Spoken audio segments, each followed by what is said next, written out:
Well, hey, thanks everyone. Thanks for coming out tonight. Thanks for giving up your Friday night, or at least the first half of it. I certainly appreciate it, and I just appreciate the broad support that is in here. You know, it is very important to me that as you look across this room, as Manny said, there are Republicans, there are Democrats, there are I don't know how many different races and ethnicities in here, and I appreciate that. I appreciate the support that you all have given me. Most of you know my story, and I promised Don I wouldn't talk too long, so I'm going to give you the kind of the synopsis of it for those who don't. Stanislaus County has been my home for my life, and this is where my wife and I have deliberately and intentionally chosen to raise our family, and I am deeply committed to this community and to the safety of this community.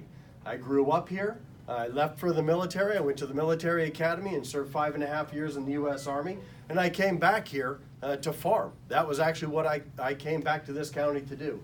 Following September 11th, I voluntarily went back into the U.S. Army. I served in the National Guard on that occasion, and I commanded a company in Iraq.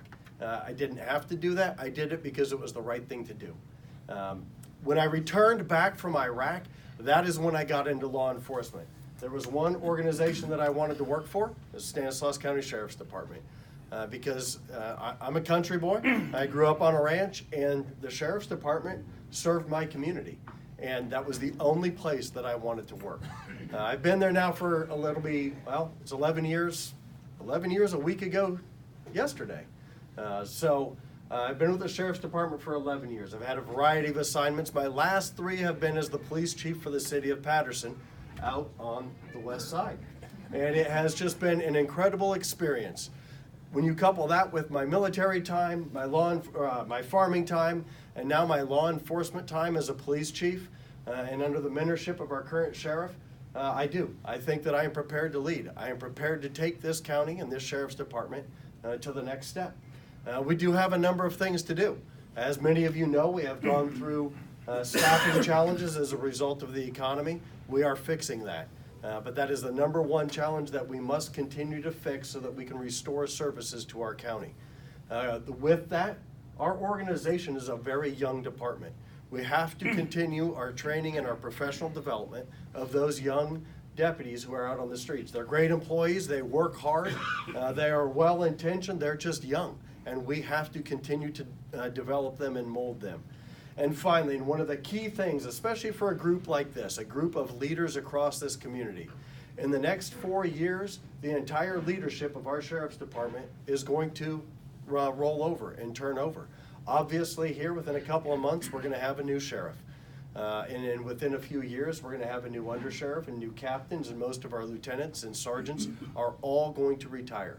And so with that, it takes someone to pick that new and that next generation of leaders, and it takes someone who has leadership experience and has the experience of selecting, developing, and mentoring leaders. And I would submit to all of you that I'm that guy. A number of other things that you'll see with our department in the years to come. You know, you'll see body cams, you're going to see some intelligence-led policing that we have already started. We are going to continue bringing these things to fruition so that we can more effectively and more efficiently serve this county. So tonight, I would ask for your support. There are a number of, there's about 11 weeks left, and there's a number of things that you all can do. The first and honestly the hardest part is asking for your personal endorsement. It's actually harder for me to ask people to put their name behind mine than it is to ask you for money, and we're going to come back to that one. But I am asking for your name to back me up. There are forms here. You can talk to Donna. She's got stuff you can sign, but I would ask, if you have not already done so, to endorse me. These things are expensive. Everybody knows that. We're in the point where we're spending probably on average of $1,000 a day on this, between print ads, radio ads, social media, which we'll also come back to, a number of different things. It's expensive, and many of you have been incredibly generous, and I certainly appreciate that. I would ask that you continue to be generous. And finally, and I never ever thought in my life I would ask people to do this. Please like me on Facebook. Share it with your friends. I never had social media before this campaign. It's obviously an important part of the campaign, not being a digital native in those ways. please help me in that regard. But most importantly, thank you for coming tonight. Thank you for your support.